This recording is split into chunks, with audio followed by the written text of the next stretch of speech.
बिस्मिल्लाहिर्रहमानिर्रहीम। हर इंसान को ये ख्वाहिश होती है कि वो ये जाने कि जो मैंने अमल किया है क्या वो अल्लाह के यहाँ कबूल हुआ है या नहीं हुआ।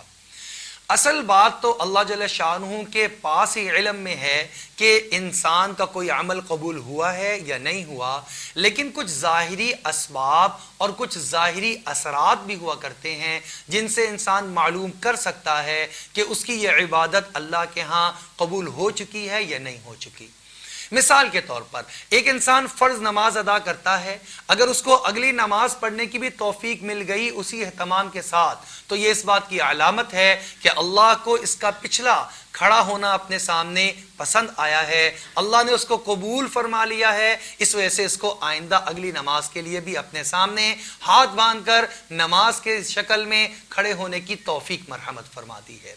इसी तरह अगर इंसान ये देखना चाहता है कि मेरे रोजे अभी मैंने रखे हैं, बड़ी मुशक्कत के साथ रखे, गर्मी के रोजे हैं, लंबा दिन है, भूख और प्यास इस सब चीज़ों को बर्दाश्त किया और बहुत सारे नेक आमाल किए, रात को तरावी अदा की और अल्लाह जल्ल शानू के सामने रातों को उठकर नवाफिल भी अदा किए, कुरान पाक की तलावत भी की, शब कदर की तलाश में शब बेदारी भी की, रात को जागे भी। क्या ये सब चीज़ें इबादत अल्लाह के यहाँ कबूल हुई हैं या नहीं हुई? तो असल चीज़ तो अल्लाह से उम्मीद है कि अल्लाह ज़रूर कबूल फरमा लेंगे, लेकिन उसके कुछ असरात भी हैं, उसके कुछ बाद के आमाल और कुछ निशानियां भी हैं जिससे इंसान पहचान सकता है कि अल्लाह रब्बुल इज़्ज़त ने मेरे रोज़ों और मेरी इबादत को कबूल फरमा लिया है या कबूल नहीं फरमाया। तो एक बहुत बड़ी अलामत ये है कि इंसान ये देखे इस रमज़ानुल मुबारक के गुजारने से पहले मेरी ज़िंदगी में जितने नेक आमाल थे, क्या इस रमज़ानुल मुबारक के गुजारने के बाद उन नेक आमाल में दर्जे के एतबार से और कैफियत के एतबार से, क्वांटिटी के एतबार से, क्वालिटी के एतबार से बेहतरी आई है या नहीं आई?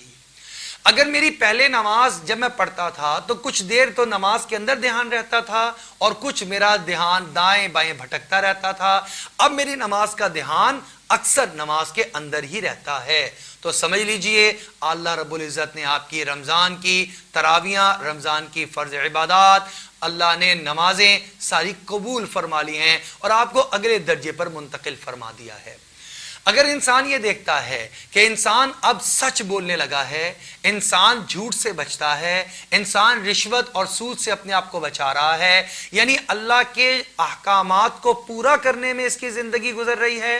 और अल्लाह की नाफरमानियां और अल्लाह के आमाल जो अल्लाह ने रोके हैं उस जुर्म से अपने आप को बचाकर जिंदगी बसर कर रहा है, तो फिर तो इसके इबादत कबूल हुई हैं। लेकिन अगर रमज़ानुल मुबारक के गुजरने के बावजूद भी इसकी नमाज में सुस्ती वैसे ही बरकरार है, इसकी रिश्वत लेने का सिलसिला वैसे ही बरकरार है, ये सूद उसी तरीके से अभी भी खा रहा है, ये बेईमानी और लोगों के साथ धोखाधड़ी अभी भी वैसे ही कर रहा है, अगर ये अपने फराइज मनसबी यानी अगर तिजारत कर रहा है तो तिजारत की लाइन में लोगों के साथ अच्छे अंदाज से पेश नहीं आ रहा, अगर ये मुलाजमत कर रहा है तो मुलाजमत और अपनी ड्यूटी को पूरे अंदाज से अदा नहीं कर रहा,